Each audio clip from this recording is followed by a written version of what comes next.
The topic is bed sores. తెలుగులో ఏమంటే మనము రాపిడి పుళ్ళు అంటాం. బెడ్ పైన పడుకున్నప్పుడు మన బాడీకి బెడ్కి మధ్య రాపిడి ఎక్కువైపోయి తద్వారా ఆ ప్లేస్లలో పూళ్ళు ఏర్పడతాయి. దాన్ని ఏమంటాం మనము రాపిడి పూళ్ళు లేదా బెడ్ సోర్స్ అంటాం. A pressure ulcer or pressure sore or decubitus ulcer or bed sores, ఇవి వాటి పేర్లు అనమాట. ప్రెషర్ అల్సర్ ఒత్తిడి వల్ల అల్సర్ కావడం, లేదా ప్రెషర్ సోర్ ఒత్తిడి వల్ల రాసుకుపోవడం. డిగ్యుబిటస్ అల్సర్ అంటాం. డిగ్యుబిటస్ అంటే ఏంటి? పొజిషన్. అంటే ఇక్కడ పేషెంట్ బెడ్ మీద ఉండి కంటిన్యూగా ఒకే పొజిషన్లో ఉండి ఆ పొజిషన్లో ఉన్నందుకు ఒకే ప్లేస్లో స్కిన్ కాంటాక్ట్ అవుతుంది బెడ్కి, దానివల్ల వచ్చే అల్సర్ అన్నమాట. ఓకే, ఇవి రకరకాల పేర్లు బెడ్ సోర్స్కి. అంటే ఏం చూద్దాం. ఇది it is a localized injury to the skin and other underlying tissues. చర్మానికి దాని కింద ఉన్నటువంటి టిష్యూస్కి ఇంజురీ కావడం. ఎక్కడ ముఖ్యంగా అంటే usually over the Boney prominence. ఎక్కడైతే మనకు బోనీ ప్రామినెన్స్, బోన్స్ బాగా బయటకు ఉంటాయో, మోచేతికి కావచ్చు, మోకాలు కావచ్చు, అట్లా ఎక్కువ బోనీ ప్రామినెన్స్, ఎక్కువ బోన్స్ బయటికి కనిపించేటువంటి కండిషన్స్లో ఆ ప్లేస్లో ఏమవుతుంది? రాపిడ్ ఎక్కువ అవుతుంది. ఎందుకంటే కాంటాక్ట్ అయినప్పుడు బెడ్కి ఏమవుతుంది? లోపల ఉన్న బోను కింద బెడ్ రెండు కలిపి ఒత్తిడి కలిగించి వి cause A localized injury called as bed sores. As a result of prolonged unrelieved pressure, కంటిన్యూగా లాంగ్ పీరియడ్ వరకు we have a pressure by the bed on the skin, కాబట్టి we call it as bed sores. So what are the risk factors? ఏ కండిషన్స్లో మనకు ఇది ఇబ్బంది కావచ్చు? First one, friction, రాపిడి వల్ల. Second one, impaired sensory perception. అంటే ఏంది? The person is not able to perceive the sensation. వాడికి స్పర్శ జ్ఞానం లేదు. అప్పుడు కూడా ఏమవుతుంది? స్పర్శ లేకపోవడం వల్ల even though there is friction, రాపిడి ఉన్నా వాడు చూసుకోలేడు అనమాట. అటువంటి టైంలో ముఖ్యంగా in case patient having sugar, అటువంటి టైంలో అనమాట. ఇంకోటి, impaired physical mobility. The person is not doing any physical stress. ఎటువంటి శారీరక శ్రమ చేయట్లేదు, ఉన్నదిలో ఉండిపోయాడు, కదలతలేడు. Altered level of consciousness. వాడు ఏమైండు? స్పృహ కోల్పోయిండు. ఈజ్ నాట్ కాన్షియస్, స్పృహలో లేడు. అటువంటిప్పుడు వాడు పడుకుంటాడు, కాబట్టి అప్పుడు పూన్లు అయిపోతాయి. ఇంకా ఫీకల్ అండ్ యూనరీ ఇన్కాంటినెన్స్. అంటే ఏంది? Incontinence, not in control, under కంట్రోల్లో లేకుండా ఇన్వాలంటరీగా దానంతకదే ఏమైంది? యూరిన్ అండ్ స్టూల్ పాస్ అయినప్పుడు కూడా ఆ తడి వల్ల, ఆ తేమ వల్ల ఏమవుతుంది? అల్సర్స్ రావచ్చు. ఇంకా మాల్ న్యూట్రిషన్, అంటే సరైన పోషణ లేకపోవడం వల్ల కూడా పూన్లు ఏర్పడతాయి. Dehydration, since the patient is having loss of fluids.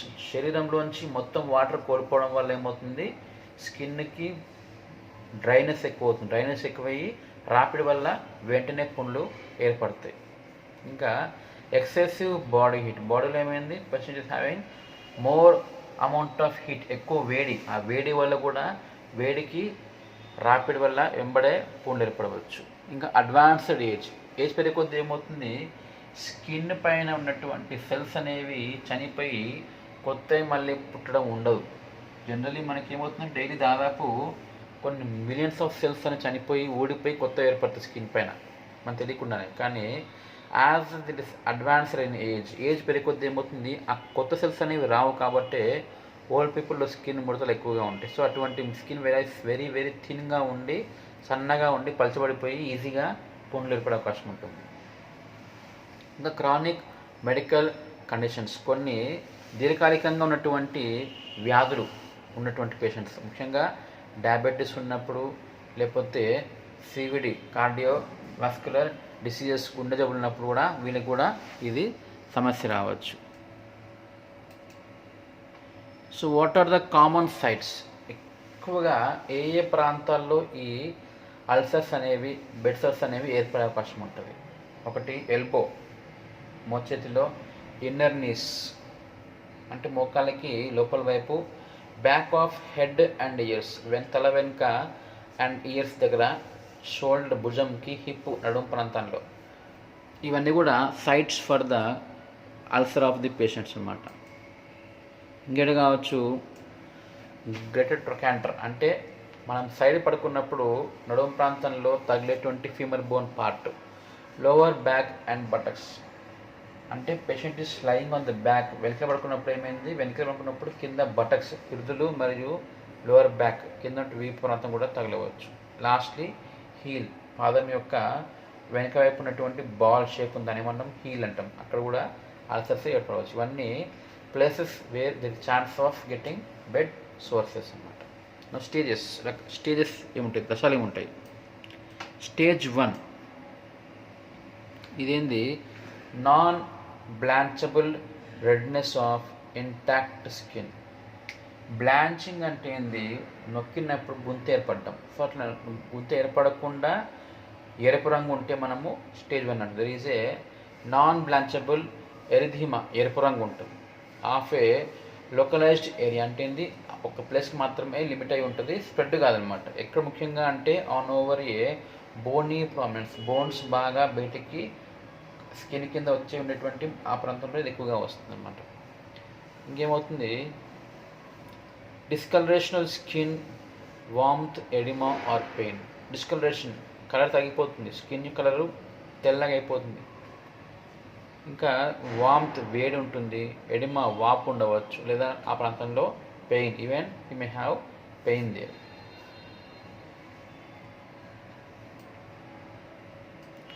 ఇంకా ఎక్కడ ఉంటుంది ఇది అంటే, దీంట్లో ముఖ్యంగా అంటే it is going to involve in the epidermal layer of skin. Skin యొక్క ఎపిడెర్మిస్ ఉంటాయి కదా లేయర్స్, దాంట్లో ఎపిడెర్మల్ లేయర్లో ఈ ర్యాపిడ్ వల్ల వచ్చేటువంటి లేయర్ పోతుంది అనమాట, ముఖ్యంగా ఈ అల్సర్స్లో. స్టేజ్ 2 ఏంది, it is a partial thickness skin loss or blister. Skin కొద్దిగా మందంగా అవుతుంది, స్కిన్ పై పొర పోతుంది. ఆర్ కెన్ సీ బ్లిస్టర్స్, బుగ్గల్లాగా, బెలూన్స్ లాగా ఉంటే బొబ్బలు అంటాం కదా, అట్లా ఏర్పడవచ్చు అనమాట. Partial thickness, loss of dermis and epidermis. ఇక్కడ ఏమవుతుంది, థిక్నెస్ కొద్దిగా ఎక్కువైపోయి దాని యొక్క 2 పొరలు, డెర్మిస్ పొర, ఎపిడెర్మిస్ పొర 2 పోతాయి. A shallow open ulcer with a red pink wound without slough. ఇక్కడ ఏమవుతుంది, we have a open ulcer, తెచ్చుకున్నటువంటి అల్సర్ ఉంటుందన్నమాట. With red pink wound without slough, ఎటువంటి స్లవ్ లేకుండా, అంటే పైన పక్కులు లాంటివి లేకుండా ఎరుపు రంగులో వీ హ్యావ్ ఏ వూండ్ ఉంటుంది. నా stage 3, there is full thickness skin loss and fat visible. Skin మొత్తం పైన కోల్పోతుంది, దాంతోపాటు స్కిన్ కింద ఉన్నటువంటి subcutaneous fat is visible, బయటికి కనిపిస్తూ ఉంటుంది. స్టేజ్ 3 ఇది.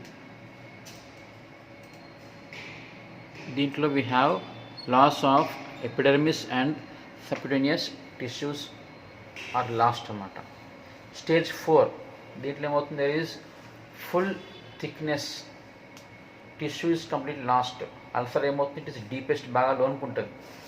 ఈవెన్ అది ఏమవుతుందంటే it May extend in to the muscle, tendon or even the bone. కింద మజిల్, దాని కింద టెండాన్, లాస్ట్లో బోన్ దాకా కూడా ఈ ఇంజురీ ఉండవచ్చు. It is the deepest one. ఇది స్టేజ్ 4 అంటాం. So what are the complications of this one, దీనివల్ల వచ్చేటువంటి తీవ్ర పరిణామాలు ఏముంటాయి.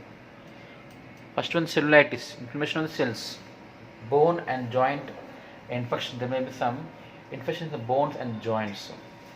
సెప్సిస్ కావచ్చు, అంటే మొత్తం బ్లడ్లో there is spreading of the infection, we call it as septicemia or sepsis. And lastly any untreated ulcer, it is left for many days. ఏదైనా అల్సర్ అయింది, వీఆర్ నాట్ ట్రీటింగ్ ఇట్, అట్లే వదిలేసినాం, అప్పుడు ఏమవుతుంది, 1 day it's going to get converted to క్యాన్సర్గా మారే అవకాశము ఉంటుందన్నమాట. So how to prevent this one, ఎలా దీన్ని మనం నివారించాలి. First one, position change. తరచూ పొజిషన్ మారుస్తుంది. Change the position frequently for every 15 minutes. ప్రతి పావుగంటకు ఒకసారి పొజిషన్ని మారుస్తున్నారు. ఇంకేం చేయాలి, ముఖ్యంగా ఎట్లా అంటే, if is in the wheelchair పావుగంట మార్చండి, if it on the bed 2 hours ఒకసారి మార్చండి అనమాట. అంటే డిపెండింగ్ ఆన్ ప్లేస్ అనమాట. వీల్కి అయితే త్వరగా మార్చండి, బెడ్ పైన ఉంటే 2 hours ఒకసారి మార్చండి position.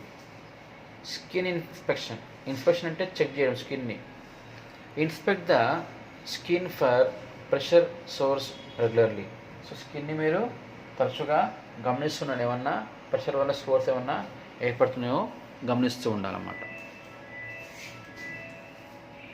Then nutrition, give him healthy diet to prevent skin infection and promote wound healing. So wound healing కొరకు కావాల్సినటువంటి హెల్తీ డైట్ ఇవ్వాలి. ముఖ్యంగా vitamin C, like lemon C ఇవ్వడము, లేకపోతే ఆమ్ల ఉసిరికాయ ఇవ్వడము లాంటివి చేయాలన్నమాట. So going to usually promote the healing of the wound అనమాట.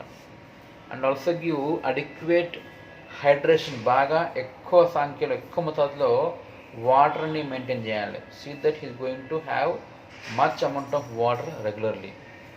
నెక్స్ట్ ఏం చేస్తాము, లైఫ్ సైకిల్ చేంజెస్. ఇక్కడ ఏమవుతుంది, స్టైల్, మన లైఫ్ యొక్క స్టైల్, జీవన శైలి మార్చాలన్నమాట. దాన్ని ఏం చేస్తాం మనము, క్విట్ స్మోకింగ్ అండ్ ఎక్సర్సైజ్. ఖచ్చితంగా స్మోకింగ్ అలవాటుని మానేయాలి, ప్రతిరోజు ఎక్సర్సైజ్ చేయించాలన్నమాట. ఇంకేం చేస్తాము, we use pressure relieving devices. స్కిన్కి బెడ్కి ఒత్తిడి కలిగేటువంటి డివైస్ని తగ్గించేసి మనం ఏం చేస్తాము, we use some air mattress or water mattress. అంటే ఆ బెడ్ ఎలా ఉంటుందంటే లోన పత్తి అవి ఉండవు, దాంట్లో ఏముంటుంది, there is air or there may be water. Property కాకుండా మనం కాపాడుకోవచ్చు. చికిత్స ఏంది, changing the position of, carefully follow the schedule for the ఏమంటుంది, ఫర్ టర్నింగ్ అండ్ రీపొజిషనింగ్. పేషెంట్ని టర్న్ చేయడానికి, రీపొజిషన్ చేయడానికి ఉన్నటువంటి షెడ్యూల్ చూసుకున్న దాని ప్రకారం చేయండి. దాదాపు ఎట్లుంటుంది, దాదాపు ఎవ్రీ 2 hours ఒకసారి మార్చే అవసరం ఉంటుంది.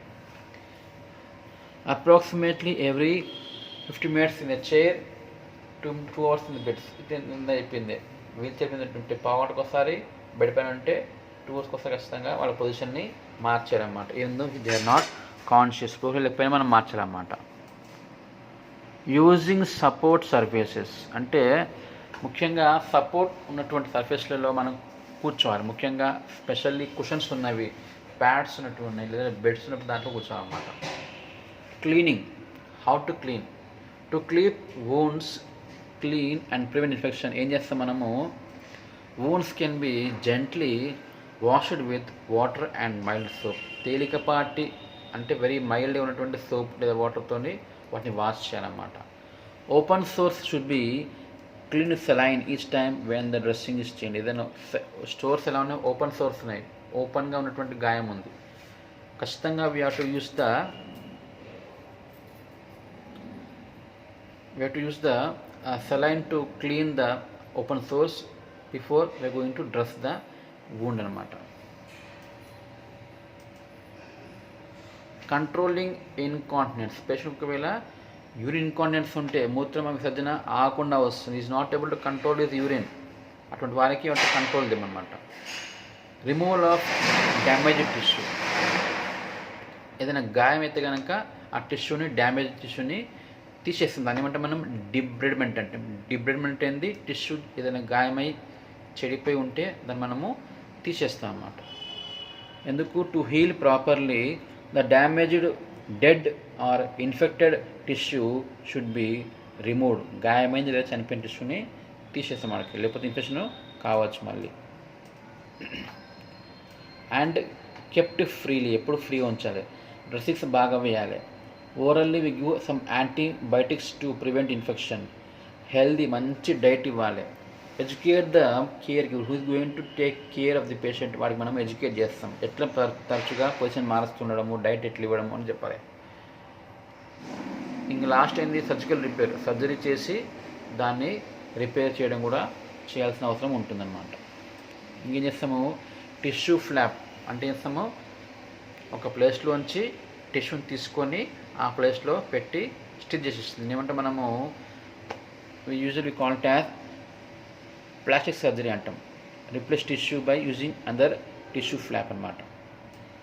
So what is the role of the nurse here? ఒక టెక్నీషియన్గా మీరు ఏం చేయాలి, నర్స్ ఏం చేయాలి? దే షుడ్ కంటిన్యూస్లీ అబ్జర్వ్, గమనిస్తూ ఉండండి. Predisposing factors for bed source ఏమున్నాయి గమనించండి. స్కిన్ కండిషన్స్ ఎలా ఉన్నాయి, అట్లీస్ట్ 2 times ఒకసారి ఆ ప్లేస్ని మనము ఇన్స్పెక్ట్ చేస్తూ ఉండండి. Palpate the skin for increased warmth, ఆ ప్లేస్ని మనము టచ్ చేసి ఆ ప్లేస్ అయిన వార్మ్త్ ఎక్కువ వేడి అవుతుందో గమనిస్తూ ఉండండి. Inspect for dry skin and moist skin, breaks and స్కిన్ని గమనిస్తూ ఉండండి. స్కిన్ డ్రైగా ఉందా, తేమతో కూడి ఉందా, లేకపోతే ఏమైనా బ్రేక్స్ పగులు ఉన్నాయో గమనించండి. Next evaluate the level of mobility, how far is able to move, అంటే we don't want to leave him immobile the bed పైన కదలకుండా ఉండకుండా he should be encouraged to frequently move. Evaluate circulatory status, అంటే ఎంత మేరకు blood circulation జరుగుతూ ఉంది. అప్పుడప్పుడు మీరు ఏం చేయాలి, check for any cyanosis, blood supply ఆగిపోయిందో చూస్తూ ఉండండి. And also evaluate neuro vascular status, how is the condition of neuro conditions, how is condition of blood vessels, అది గమనించండి. Evaluate nutritional status and also hydration status, ఎంత మేరకు is able to take properly food లేదా water అనేది evaluate చేస్తూ ఉండండి. Protect the skin with moisture barrier ointments, తేమ తగలకుండా ఉండేటువంటి ఆయింట్మెంట్స్ ఉంటాయి, ముఖ్యంగా which are vaseline based oil based ఆయింట్మెంట్స్ని ఇవ్వాలన్నమాట. Avoid dragging the patient in the bed పైన పేషెంట్ని లాగడం చేయకండి. లాగితే కూడా ఏమవుతుంది, ప్రెషర్ వచ్చేసి ర్యాపిడ్ చేసి పుండ్లు రావచ్చు. Evaluate the ulcer progress every 4 days, so ulcer ఎలా ఉంది మనము ఖచ్చితంగా 4 days మధ్య ఒక్కోసారి మనము చెక్ చేస్తూ ఉండాలి. Okay, this is the important topic, bed source.